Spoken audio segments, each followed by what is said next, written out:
Hey guys, Radical Reggie here, and I want to talk about an event I went to recently. This is my second time going to the MoGameCon. I had a good time. Pretty much the whole Metal Jesus crew went there, and we all just had fun.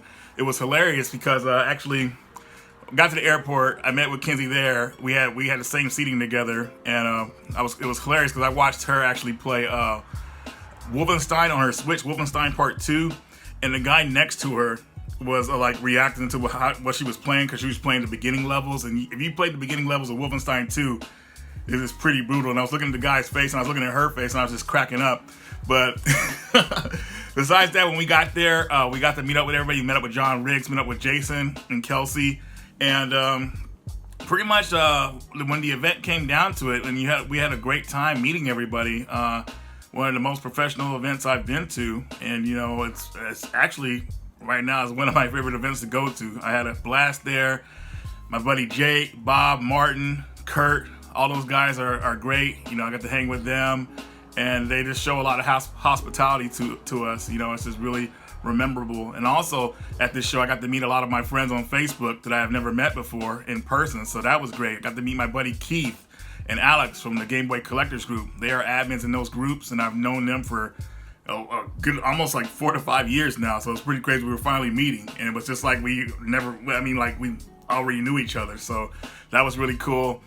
We went to, after the event, we actually got to go to Dave & Buster's, and at Dave & Buster's, we played some games, we ate dinner, of course, and we got to hang out there, and that was a lot of fun. I don't really go to Dave & Buster's at all. I mean, I went when I was like younger, like when I was in my 20s, I went to the one in California, but this one is actually the biggest one I've ever seen. Like it was a big ass building, so I was like, whoa, dude, it's packed. So had fun there, chilling out with everybody, had a great time. And then the next day after the event, they threw us a party at a barbecue place. I forgot what it was called. I'm sorry, but we all hung out there, played arcades, ate food, and just hung out. And you just talked about our experiences with games and everything. It was just so much fun.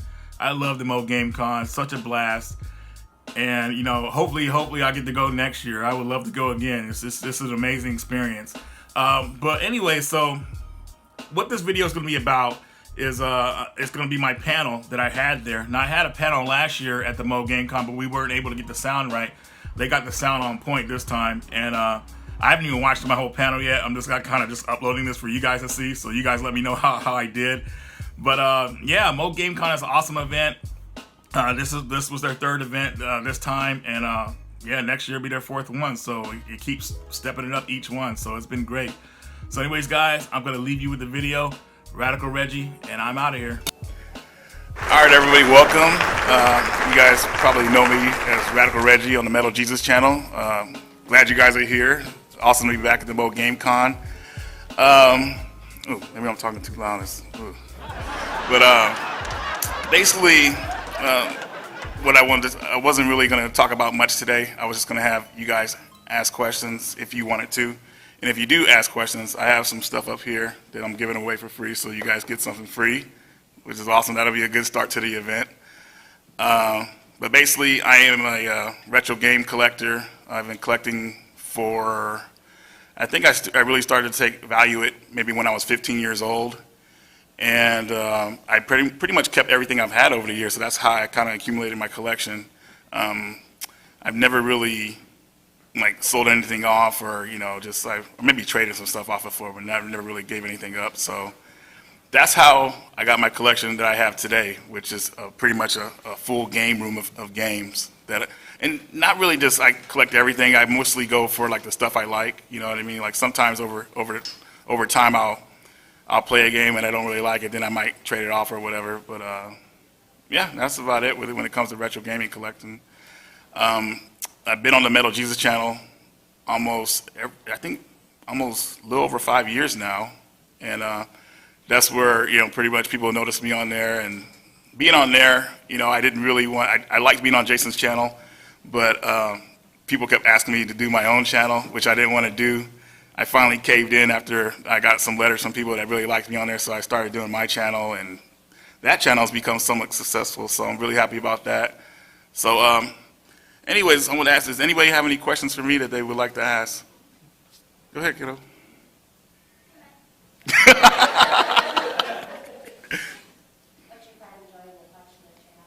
Oh, pride and joy in my collection?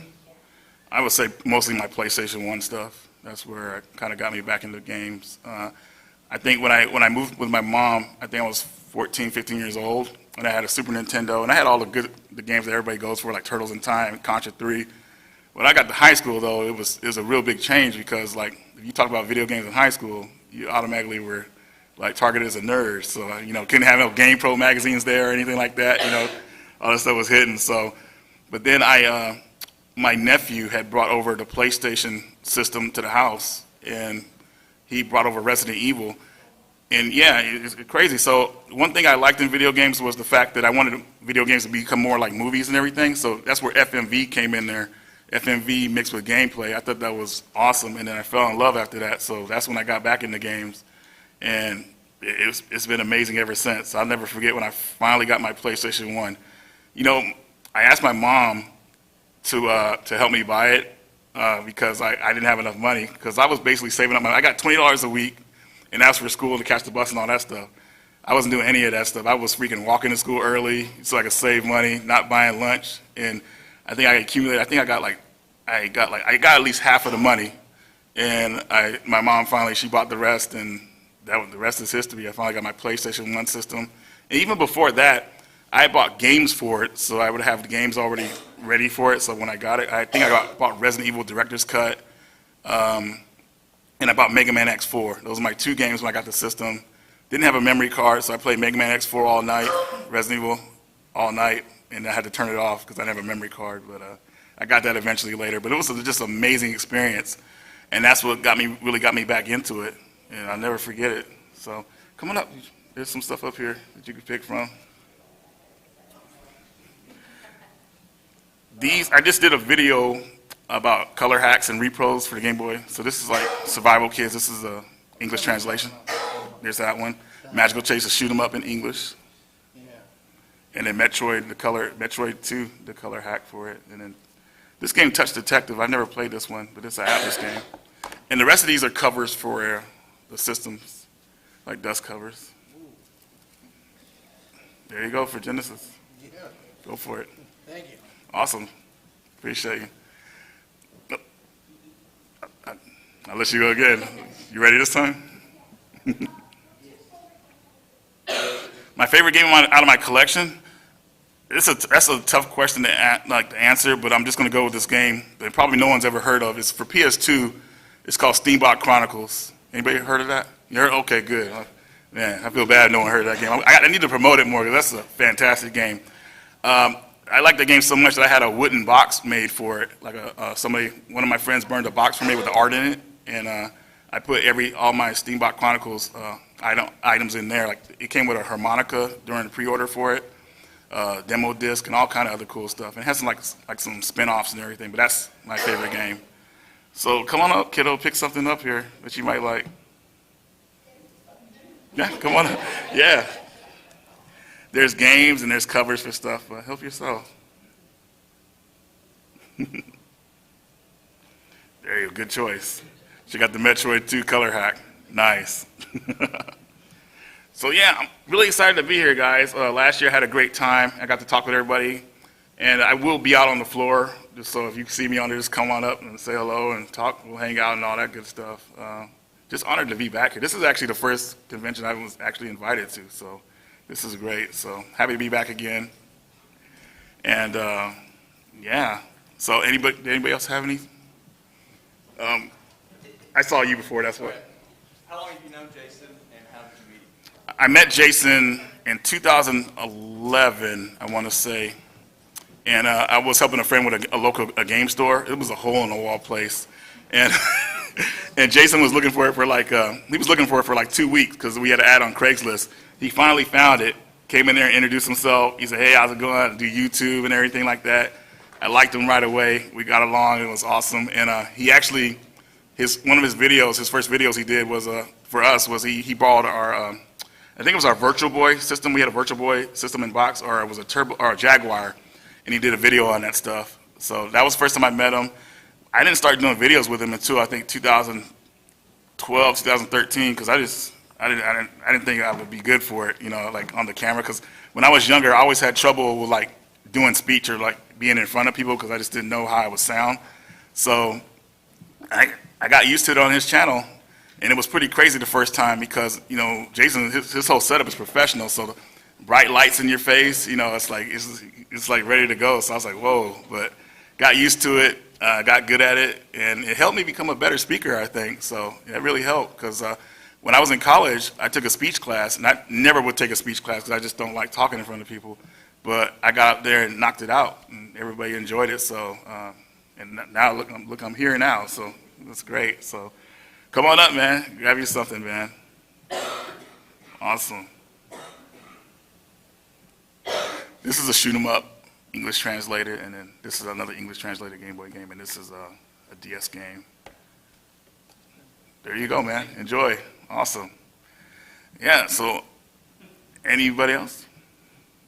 Yeah, I got some hands up now. That's what I'm talking about.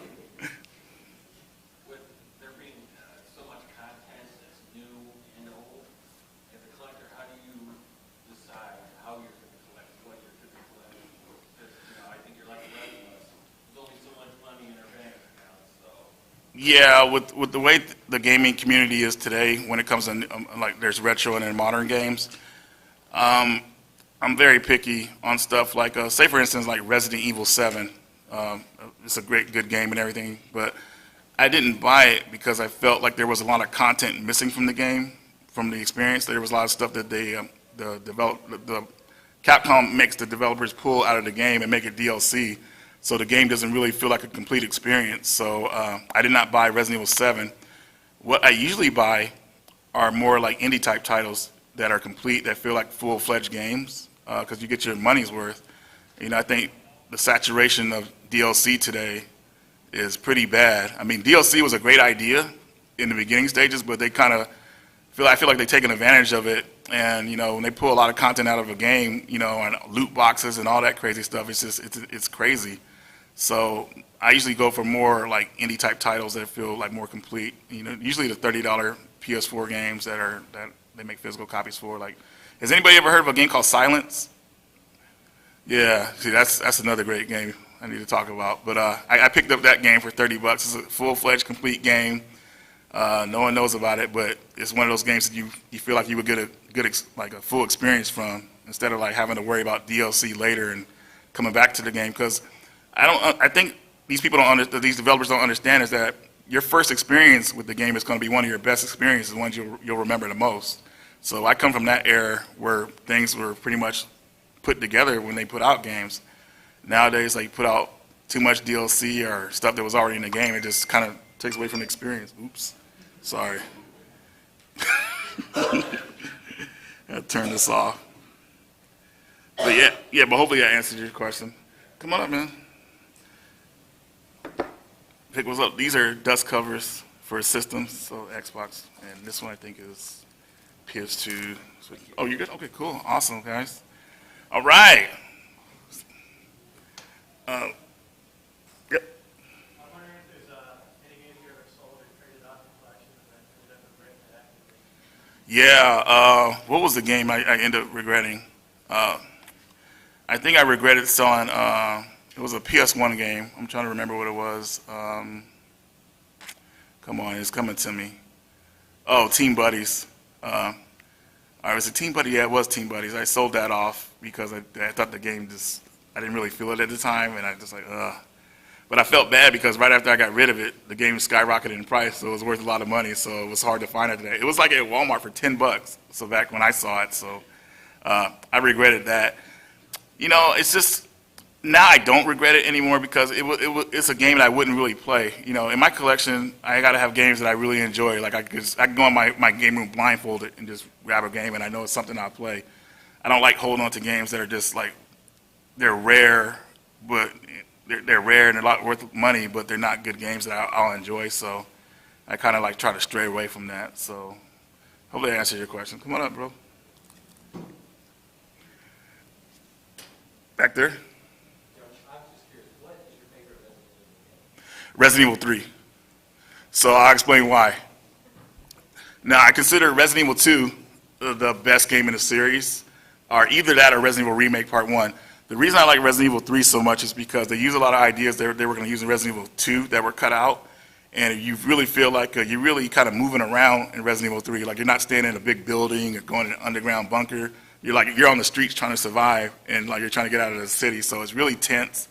You have Nemesis chasing you, which is intense. Yeah, everybody knows about Nemesis stalking you, which is crazy. You really feel like a sense of escape in that game. And I think that game has one of the best Resident Evil endings ever, because I shouldn't even, because some people haven't played it, so I don't want to spoil it for anybody. But yeah, that's my favorite one. But I consider Resident Evil 2 the best one, or either the remake. I like all Resident Evil games mostly. I even like Resident Evil 6. I don't know why everybody dogged that game out. I love Resident Evil 6. Resident Evil 7, I'm still trying to get a good feel for because I want to play a complete experience. So, yeah, Resident Evil 3. Come on up, bro. You want to? I know it's a long way because you came back there. Oh. So if you could have one console that the game developers develop for now, what game console would you like to see more development for? That whole game console. What's your number one? Anything of these? You want that? Cool. I would say that it's still developed for, huh? Yeah, if they would develop for it today, like, if they would have a whole mass development for it, like a whole bunch of companies developing. For any system or just? Yeah, any system. To be honest, it would probably be the freaking, this is an obscure system. I don't even have it, but the Amiga 32X, 32 CD, excuse me, that one. I think that'd be cool. I don't know what it is about this system. It just seems so obscure that it didn't get enough love because the whole release with it was kind of like weird. So I think that would have been cool. But yeah, either that or maybe more mainstream for the PC Engine, actually. That'd be cool too. So that I would say PC Engine. I take that back. So yeah, that one. All right, so coming up, bro. Yeah, I recently just got a PC Engine from my friend John Houston, and I got a new game with it called FX Unit Yuki. Has anybody ever heard of that game? And I got that recently, and FX Unit Yuki, and that game was amazing, and it kind of blew me away. Like I felt like a kid again playing that game. Like that's how amazing that game was. So yeah. Anybody else have any? Go ahead. So if you have as much games as you have, is there going to be a point where you're going to feel that you're at capacity and have to move out of your current place? I'm already there. I'm like, dude, this is the thing I had in my, so I have a 2-bedroom apartment, and the reason I got a 2-bedroom because I said I don't want my games in my room with me. I said they can have their own dedicated spot, and they're all in there, and it's pretty neat, but everything's falling over stuff now, like the collector edition boxes that I got. So, and now I broke one rule that I had, that I didn't want games in my living room and all around the apartment, and all my PS4 games are outside of that. So I'm like, man, I got to figure something out. So either move or just like downgrade again. But yeah, that's how I have it in there. So it's all pretty much neat, nice and neat and everything. But sometimes when I come home, I don't want to look at games every day. You know what I mean? I don't want to trip over stuff or all that stuff, because that's what's been happening for me. I was like, man, like this stuff that stuff that I've gotten, I haven't opened up, and it's all on the table here in the way. So I'm like, oh man, I got to get to it. So come on up, bro. Grab some. This is a Switch cover. Oh, there you go. Oh. Sure.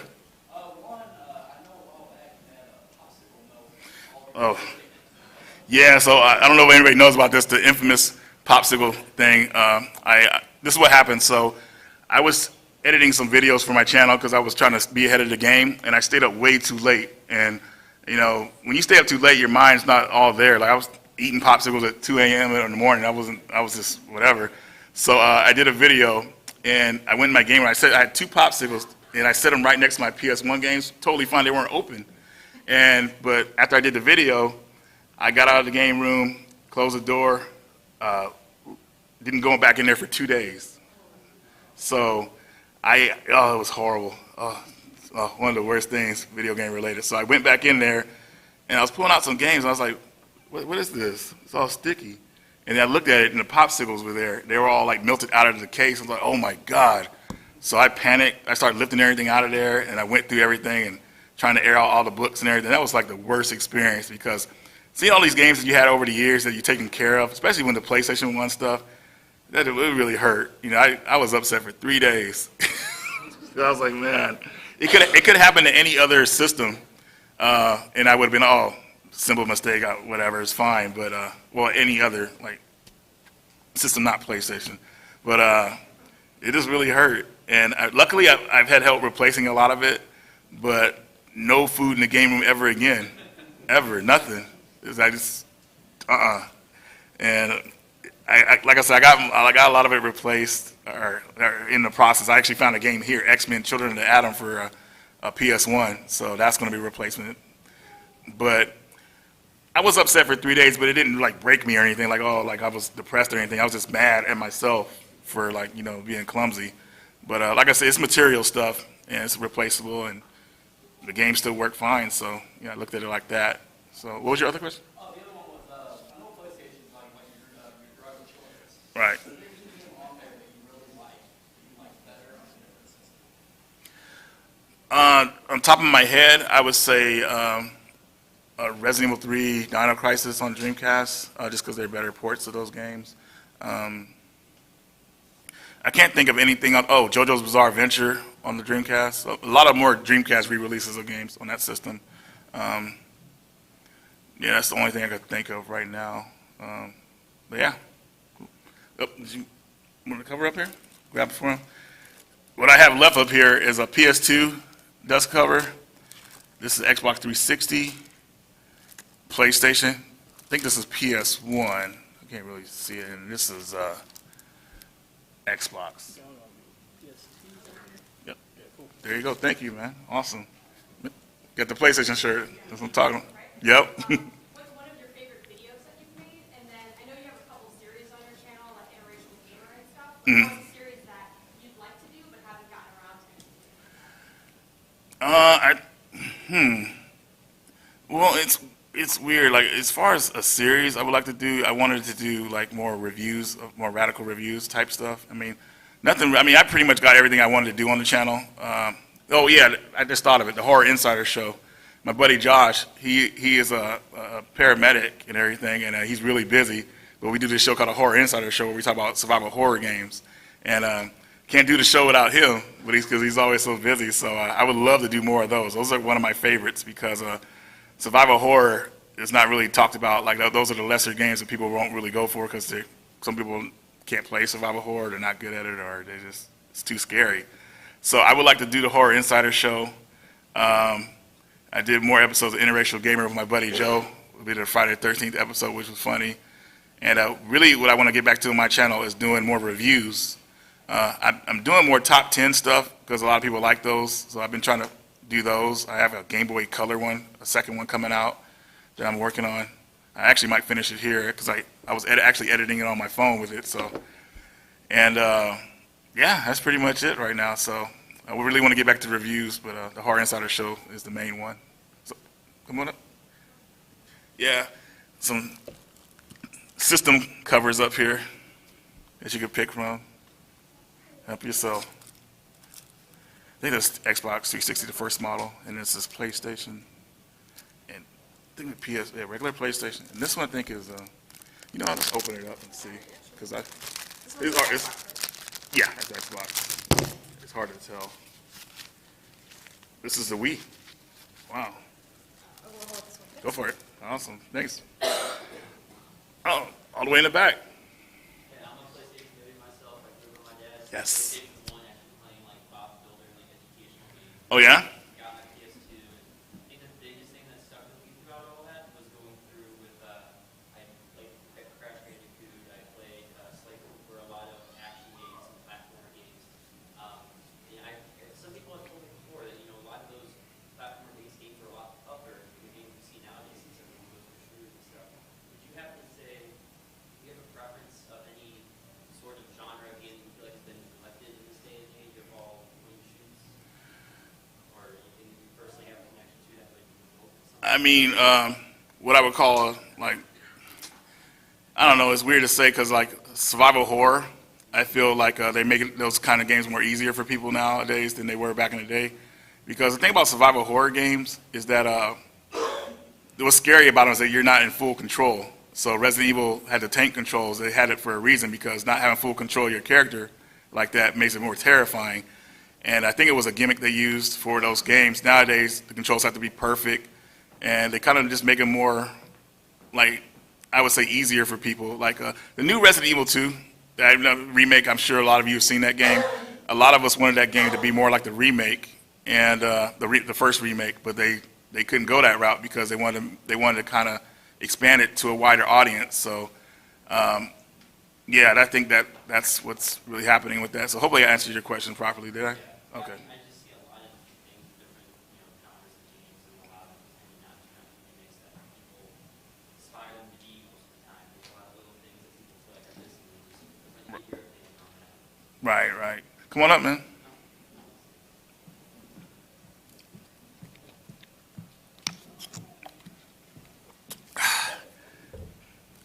There you go. Xbox and Wii, so Yep, this is the Wii. It's the Xbox, the first version. There you go. Man, awesome. Oh, go ahead. Yeah, can you think of any games that had either like a really bad box art or got really bad word of mouth, and you ended up really liking them once you actually gave them a shot? Yeah, actually, it was a PS2 game. It's called Disaster Report.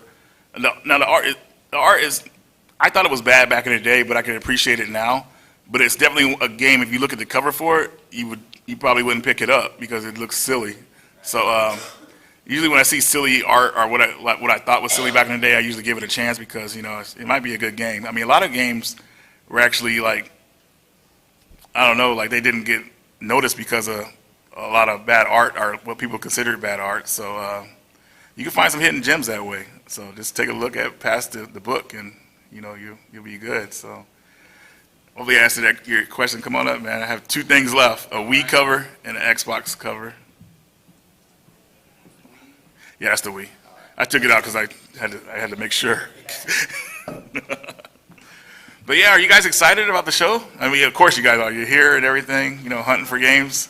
I have some questions for you guys. So what are you guys mainly looking for while you're here? I mean, are you guys like going for like more of a retro, modern games? Retro. Yeah, everybody likes the retro. There you go.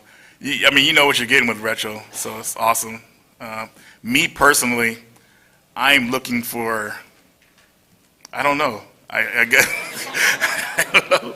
I got surprised by some stuff. Of course, I told you guys about the replacement game, and I did find Aladdin for the Game Boy Advance. I found that in box, so that's cool. You don't ever see that game that often. But mainly, in the show, I just want to kind of just like mingle with everybody, talk with everybody, because I'm going to be hanging out here. So I'll probably be sitting down most of the time because I don't want my feet to be hurting from walking around. I didn't wear the proper shoes to be walking around all day. But but I am excited to be here and talk with all you guys. This is going to be awesome. So I saw some more hands. Oh, go ahead. Are there any digital releases for which I Yeah, a lot. There's a lot. There's a game called Remothered that just gets survival horror. It just came out. I think it's going to get a physical release. I'm not sure yet. But a lot of these companies, what they're doing now is to make ends meet. They're putting their games out digital first, and then when the digital sells, maybe go down a little bit, they'll make a physical for it and sell it like that. So that's what's really happening. But yeah, there's a lot of digital games I want physical for, but I can't buy that digital because you don't really own it. You know what I mean? Like the lesson learned was with not that PT was a full-fledged game, but they could take that stuff away from you at any time. Like there's games like, anybody ever heard of Scott Pilgrim? The Scott Pilgrim game, that's one of the best beat 'em up games of all time, and it got pulled from the market, and there's no way you can play it unless you have some kind of hack console. So yeah, after that I said no more digital for me. I mean, if I could help it, I got to go with physical. Go ahead again. I was just going to throw it out there. PT, playable feature for the download of my PS4. I still got that on my hard drive. If you happen to get it downloaded. Nice. Okay, so here's the funny thing. I didn't have a PlayStation 4 at the time. So what I did, I had the PlayStation app on my phone. You can actually download demos on it. I got to have them queued up. But the problem with that was that Konami wanted it completely out of the store so nobody could download it anymore. And that was a rare occasion when that happened. So it's in my queue, but I can't download it. It's unavailable. So Yeah, that sucked. I want to try it out. I've heard somewhere that, I haven't really looked into the whole jailbreaking scene of it yet, but I think they copied it off of I appreciate you, man. Awesome. Because, yeah, I would like to try that out, see what Silent Hills would have been. But, yeah, any more questions? Go ahead, Richard.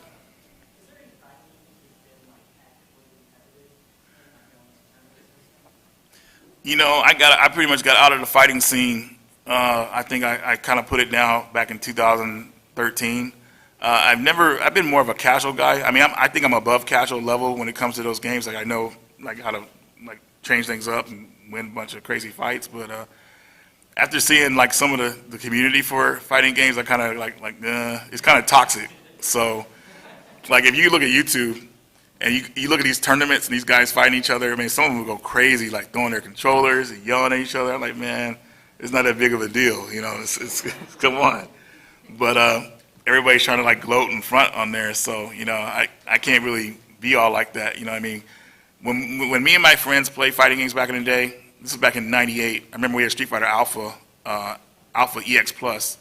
And we all played that game. We were all fighting each other. We were having fun, laughing, pulling off moves and doing crazy stuff or like crazy wins. We weren't like going crazy, getting upset at each other. So don't get me wrong, I love the fighting games, but I don't know about the fighting game community too much. I'm kind of like half like, I don't know about that. So come on up, man. We got one more item up here. Last one.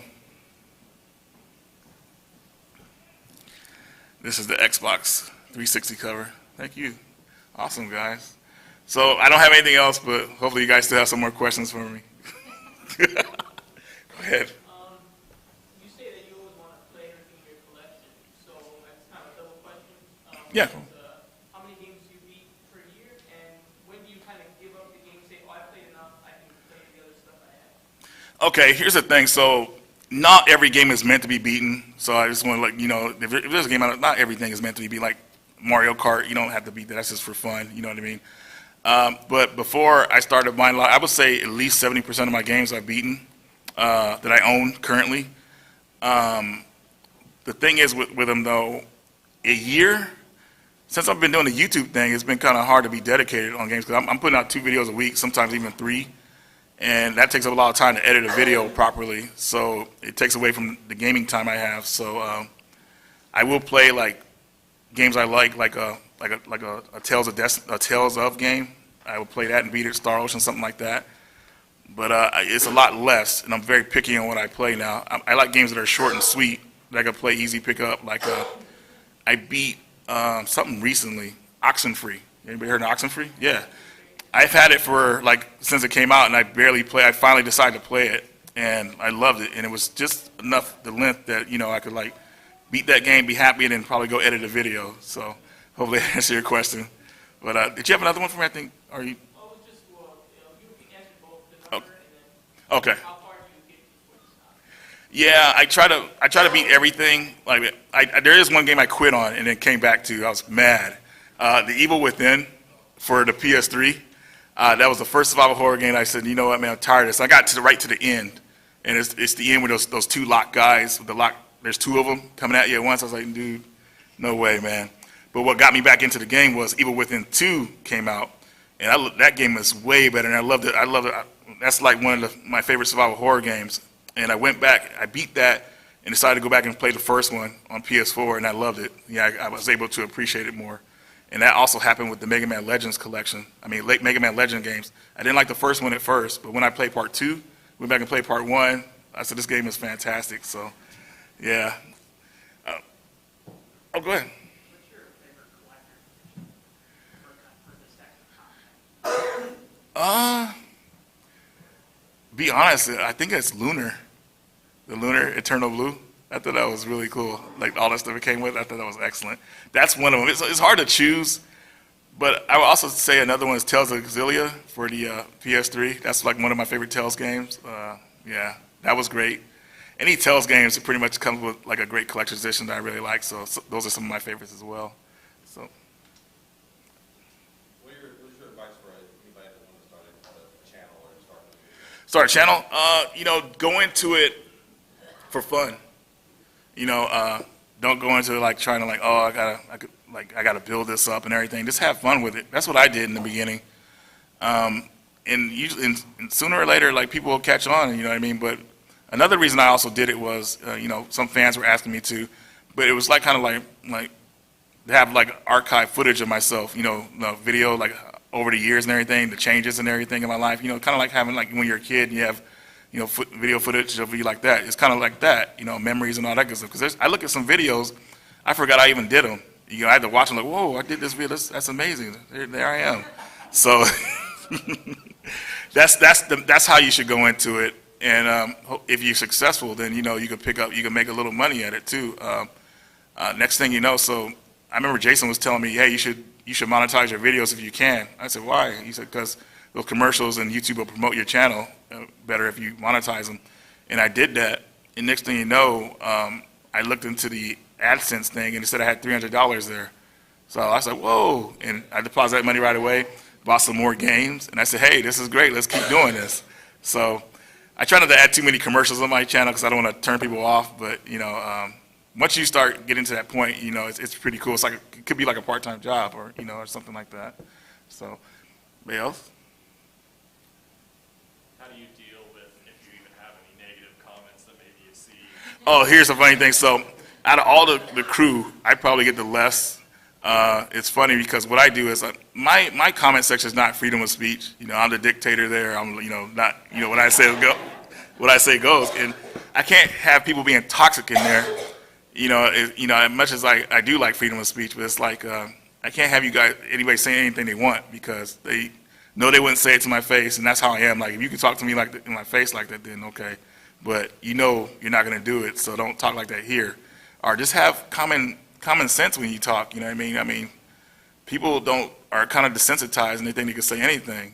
So I have to kind of put a stop to that. Especially I might have friends or family looking at that stuff and they see stuff in there I have to get rid of it. So I usually block certain words or if I see something crazy, I have to give them the boot. So that's how I usually do it.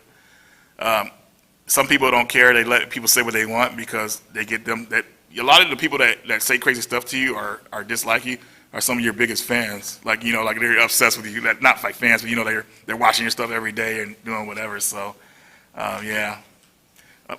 Who else? Go ahead. Resident Evil 7, I'm going to tell you, if you play it, I played it in VR. It's phenomenal.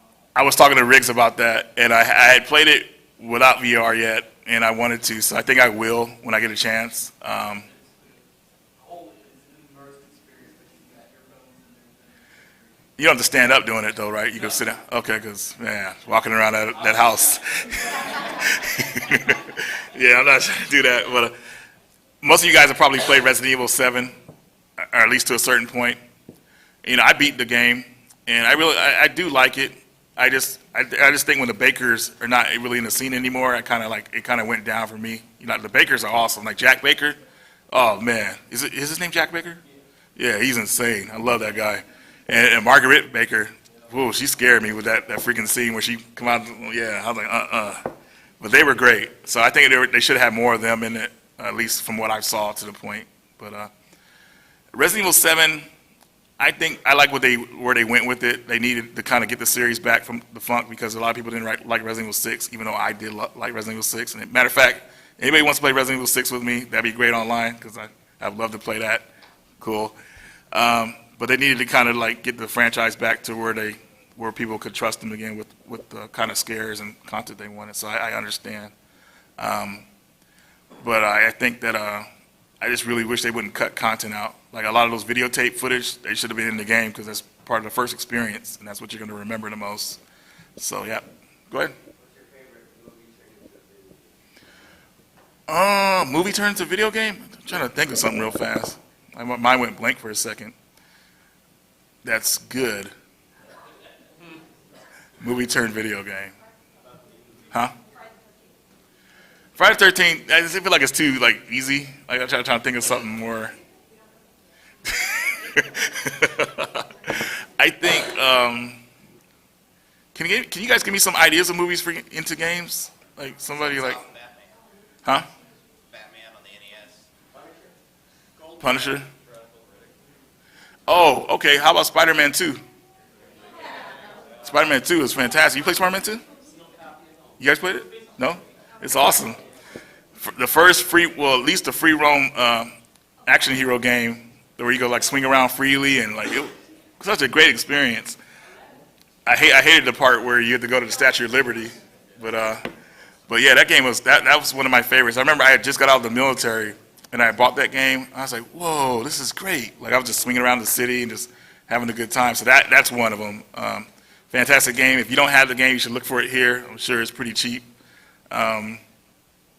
Yeah, that's a solid movie into the game. Actually, wow.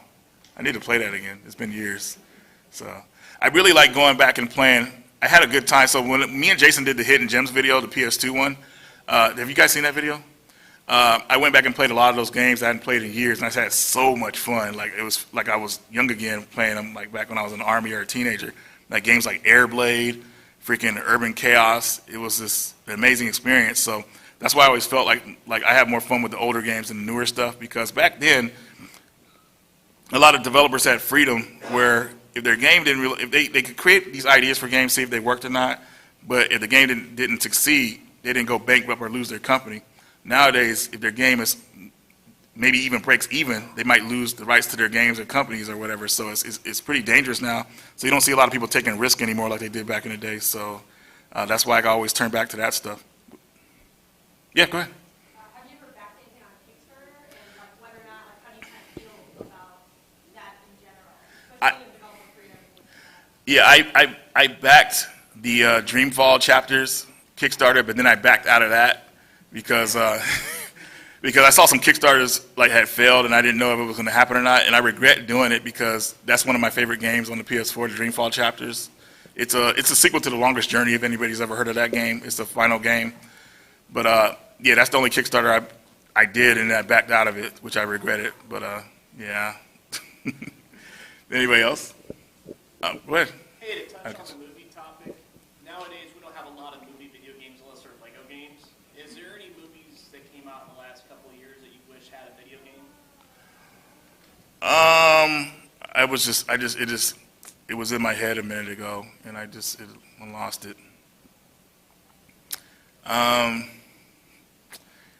Give me some ideas. Help me out, because I might refresh my mind. I mean, maybe something like Jurassic World or Okay. Avengers Maybe, I don't know, Blade Runner? or 2049. Yeah, that'd be awesome. That'd be awesome. Yeah, I think that'd be an awesome game. I mean, just to going back into that world, and maybe it'd be like a free roam game, and you go like, that'd be awesome. But it'd be awesome to have like elements like Snatcher also. Exactly. Basically, Stature was kind of like, they got a lot of ideas from Blade Runner, which is great. So, cool. Anybody else? Oh, go ahead. I'm a collector as well. I get this question all the time. I was going to ask you, what advice do you have for people that want to start collecting? To be honest with you guys, I mean, it depends on what you're trying to collect. A lot of people, everybody knows it's Nintendo, Super Nintendo is what everybody goes after first now. I would start collecting the opposite of certain games like Genesis and stuff that, even though Genesis is being looked at too now, like stuff that people are not looking for, so you won't have as much competition usually. PS1, PS2, PS3, a lot of stuff people aren't really after that stuff now, so it's that's a lot of easy stuff to collect. You could collect for anything, but it depends on the wallet, what you want to spend. A lot of people want to play it cheap, and cartridge stuff is like everybody's looking for that stuff now. So, you know, I'm finding out about a lot of Nintendo, Super Nintendo games have gone up in price. I'm like, whoa, that's what this is now? That's insane.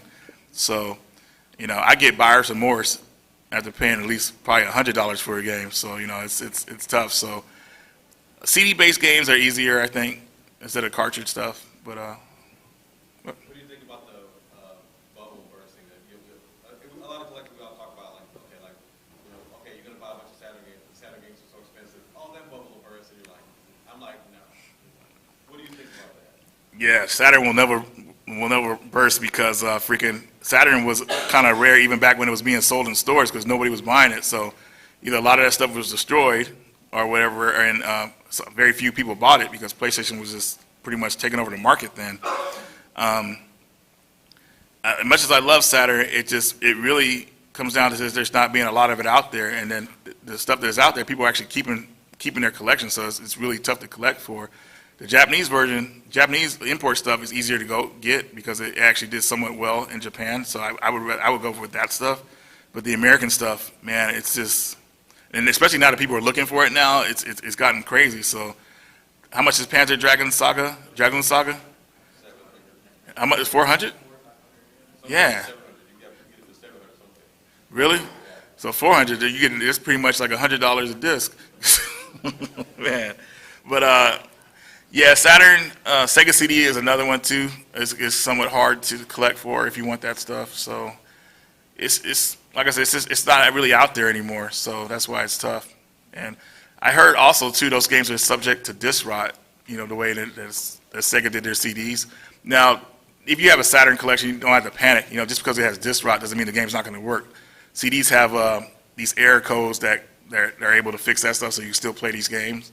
But I guess if you try to sell it, someone say, "Hey, that's got disc rot. It's got to be cheaper." So, but anybody else have any more questions for him? Okay, go ahead. I wanted to ask you, so you guys know that there's reviews out there. They're kind of blaming you guys for making the market price. Yeah, So has that changed that you guys approach the content? well, I talked with Jason about it, and I told Jason, you know, we both feel bad because we're not making profit off, you know, like the sales. But at the same time, when we talk about games, we want you guys to be able to experience them. That's the main thing. We love when you guys say, hey, when someone hits me, Reggie, man, you were right about this game. I love it. That's a great feeling. And I love like sharing my knowledge with you guys because a lot of people didn't know about those games I talked about. The guys who blame us for it are the guys that usually weren't able to get the sale that they wanted, to pay the price they wanted for it. And also, they have to understand that we're not the ones raising the price. If people are buying them for the price that they're going for, that's what makes the sellers keep them up there like that. You know what I mean? You have to put your foot down. I don't think this game is worth that. I want to pay this price for it. And then you look for it or wait for it to come to you or get it at a good price. So a lot of those guys are kind of like salty about that. They're the guys that just, they don't have the skills to get the games for cheap or whatever. I mean, that's what it comes down to. I mean, I had one guy, it was like all crazy, like he just kept blaming me for the price. I said, I'm not selling this stuff, dude. So, but he could never see it that way. So I said, oh man, you're a loon. So, but yeah, our intention when we do those videos, we don't want to raise the prices on these games. We want to bring awareness, but you have to also remember this is a niche hobby where a lot of these games that we talk about aren't being sold in retail stores anymore. They're secondhand stores, so there's not that many out there. So you have to look at it like that. And if we talk about more modern games, then I think we wouldn't get as much flack because people go out to GameStop, Best Buy, and pick that stuff up pretty easy. So, yeah, hopefully I answered your question. Anybody else? With talk of the new console generation on the horizon coming out now, are you worried about going forward as far as how much physical content they're going to have as opposed to digital? I know you said you weren't all about digital. You know, this is the thing. If they whatever they decide, I don't think the next generation is going to be all digital. I think the one possible after that will be. I mean, when games go all digital, I'll pretty much I'll just go back and play my older stuff and just enjoy what I have because I have so many games to enjoy over a lifetime. I don't plan on collecting games forever. I want to play them, everything like that. So I have a lot of older school games that I can play and enjoy. Because I think when me and Jason did a video 2 years ago on my game room tour, I think I had like 2,000 games, and that's a lot of games. You think about it. So the industry changes so much.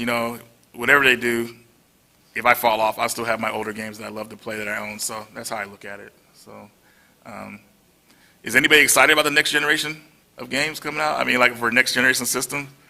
I mean, it's getting too crazy for me. I mean, I do like the PS4. I love that system, and they have a lot of mixture of everything, like retro type games and newer games. Horizon Zero Dawn is one of my favorite games. I love that game. They did a good job. I love a game where it has a female protagonist, like a strong female protagonist, where like she's dependent and everything like that. That's awesome. That game blew me away. So I like games like that. I'll probably look for more games like that in the future, but not everything. So. Hopefully I answered your question. So, Limited Run. I like Limited Run a lot, man. But I had to stop. I was buying too much, man. Sometimes they have like 4 games on their site. Like I'm like, man, that's a lot of games. But now they're doing it where they do pre-orders now, so they close pre-orders if they're a certain amount, so everybody could get their games now. So you have to wake up early in the morning. I hated that. Like I was, I'm in bed, I'm trying to like make sure I get the game. I'm like, oh man. But I'm happy limited run is around because a lot of games that needed physical releases are here.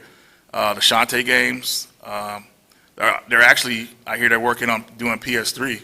So some digital games for PS3, giving them physical releases, so that'll be great. But I think I'm glad they're around because they kind of led the way for certain games that needed a physical release. And now there's other companies out there doing the same thing, so it's pretty good. So anybody else? Oh, go ahead, yeah, because no one's raising their hand. You keep asking. Is there any game that you've ever played like on a demo disc and then after like when the final release came out and they had just changed so much and it made it garbage? Not that I could think of. When you said that, I mean, this is probably not answering your question, but I got a demo of you guys ever heard of a movie called Titan AE? Don Bluth's movie. Yeah, I love that movie. They were coming out with a PS1 game for it, and I got the demo for it, and I played that demo, and I was waiting for the game to come out, and it never did. So I was like, yeah. But a couple years ago, they announced that the game was actually 100% complete, and somebody has it, but they haven't leaked it. So yeah, I know that totally didn't answer your question, but that's what came to mind. Anyway, go ahead. Is there any particular games you like to play over and over, like games maybe you revisit every couple of years or so? Yeah, so recently I played Star Ocean, the second story, to kind of celebrate the 20th anniversary of the release when I bought it. I played that, again, loved it, had a great time. Dino Crisis 2. Usually a lot of PS1 games, PS2 games I go back to and play, like I replay them again over, like Steamboat Chronicles, I beat that again a couple of years ago, which is great, I should play it again. But mostly those are the games that are ones I go back to and play and replay again. I do with Super Nintendo games as well. I don't have a lot of Super Nintendo RPGs, so mostly games you could beat in a few hours. I'll go back to those as well. But yeah, mostly that stuff. So that's it. Okay. Oh, go ahead. Yes, that's one of the games that got damaged. Ugh, in the popsicle incident. I have Echo Knight. I have all three of them. They made a reproduction English patch for the second game, which is I consider the best one. I like the Echo Knight series. It's very eerie and profound, man. The stories they have in it about what happens, yeah, it's pretty cool. The third game is weird. I don't know if did you play that one? Yeah, that one threw me off. I was like, ugh, this is kind of boring, but they're pretty unique horror games. Yeah, exactly. They're very cool games. Not a lot of people know about them. They didn't really get promoted a lot. But if you're able to get the second game in English, all right, whatever language you can speak, that's the best one, definitely. I actually started that one. One of my favorite survival horror games of all time, I would have to say, is Clock Tower series. If you played the Clock Tower series, Clock Tower. Have anybody heard of that game? Clock Tower is somewhat based off of the movie called The Burning, and another movie called Phenomenon with Jennifer Connelly. They use a lot of elements from those movies. These teenage girls, they're orphans, and they get taken to this house where they're going to be adopted. And next thing you know, there's this crazy dude with scissors like coming at them. It's brutal. I mean, it's no joke. So a horror game that pulls no punches, constantly running and hiding. It's a great game. One of my favorites. So anybody else? No, that's about it, huh? Oh, go ahead, Nikki. Hey. Do you have your collection insured at all? Well, like renter's insurance, all that covers it. So yeah, all that stuff. Yeah, they know about it. So yeah, definitely. If you have a big collection, you might want to insure it. I probably could have got with the popsicle incident. I probably could have got something back from that, but I said no, that's my fault. So I let it go. He poured popsicle on my game. Said, "Can you do something about this?" But yeah, very, very, if you have a big collection, a lot of unique stuff, hard to find, it's good to insure your stuff. I mean, if you guys live in houses, apartments, whatever, renter's insurance, home insurance, that stuff is covered in it. You might have to go into a little detail when you claim it, but that's totally fine. Yes, take pictures. I have video, so that's what I use, because they can see all that stuff. So, okay, they can't say anything. Because that was one reason why I did my room tour, my detailed one, where I was going slowly across the games and everything like that. So I was like, yeah, that right there. So, but Yeah, because you never know when you're buying games, and sometimes you buy them cheap, and like I'm sure a lot of you find them for cheap. You accumulate a lot, and the next thing you know, you got a whole shelf full of games within like 2 weeks. You're like, whoa, okay, and then you keep doing that, and then you got a big collection. So, yeah, it's very good idea to make sure it's a part of your insurance because if something happens, you're gonna be hurting. I mean, none of my games ever got stolen, but when that popsicle incident happened, man, the heart was hurting. I was like, man, that was just, whew. Yeah, any kind of food in there, nothing ever again. Go ahead. Yeah, my buddy was talking about making them. I didn't know anybody would really want that stuff, and my buddy's talking about, hey, we should make some shirts. I noticed John Hancock and Riggs on their channels, they have their shirts available for people, so I'm gonna do the same thing. So yeah, there'll be Radical Reggie shirts.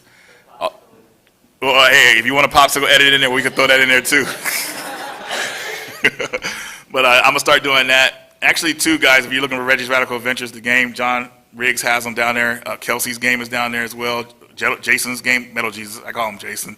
And also, who else game is down there? There's one other game. Kenzie's game is down there too, if you guys want to pick that up. So check out John Riggs' booth.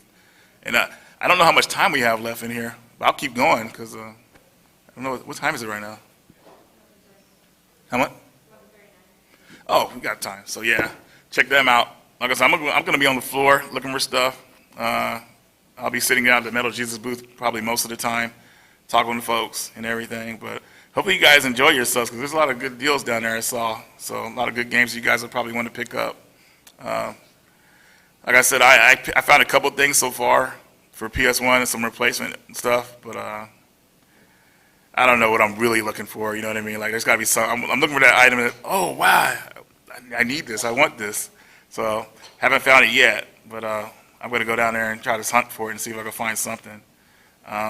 Anybody have any more questions? That's the last one. No, you can keep going. Trust me. Have you ever been like gifted something from like somebody at a con or something, and then hey, it's a good trade item. Have you ever, or do you just say, oh, I'm just gonna keep this because somebody gave it to me? Trade items sometimes, like I'll tell people I have the item already, but they say hey, maybe you can use it for trade, so I'll do that sometimes. But I just got this. Oh wait, that's not it. It's downstairs. I left it down there. I'm about to say that. Somebody gave me a Tales of Assyria promotional poster, so that's very cool. So I'm probably gonna hang that up on the wall. But yeah, as far as like trading stuff, usually I just keep it because someone hooked me up with it and everything, so I'll remember that. Oh, Jefferson? Oh, that was out there. I'm sorry. There's somebody was talking about that. I thought they were asking a question. Go ahead, kiddo.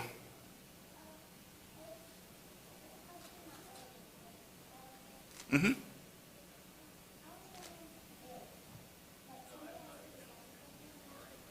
Yeah, of course. Yeah, I'll sign anything, you guys.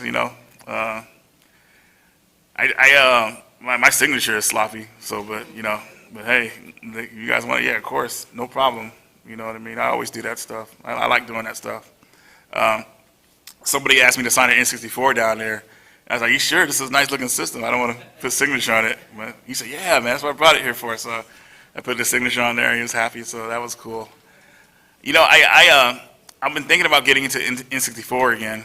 That's an easy system to collect for because it's a lot of fun and there's a lot of stuff out there for it. I actually gave up my N64 collection to get my PS4 at the time because I didn't want to pay much cash for it. So I hooked up the 64 collection. I gave it up and that's how I got my PS4. But I've been thinking about getting N64 again. There's only a couple games I want for it though. So I think you need at least 10 games for a system, good games that you like for it to be worth having. And N64 has that for me, so I think I'm going to get another one. I'm not into like the color variants like people get. I'm just into the basic models, so that should. Huh? Is there a Superman version? Oh, let's see. Oh, that game, man. That game is. Ugh. Dude, that game. I can't believe they even came out with that game, man. That was insane. So, guys, we're going to wrap this up. So I want to appreciate everybody that came here and talked with me, asked questions. You guys are awesome. I'll be here if you guys want to take pictures or want me to sign anything, or I'll be down there as well. So, Radical Reggie, I'm out of here.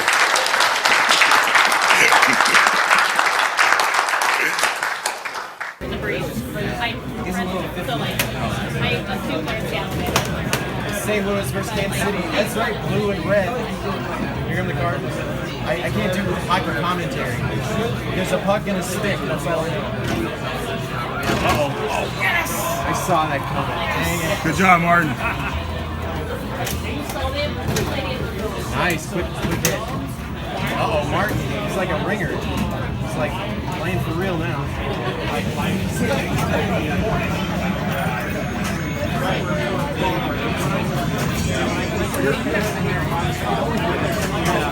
There's always something to be doing. There's always something.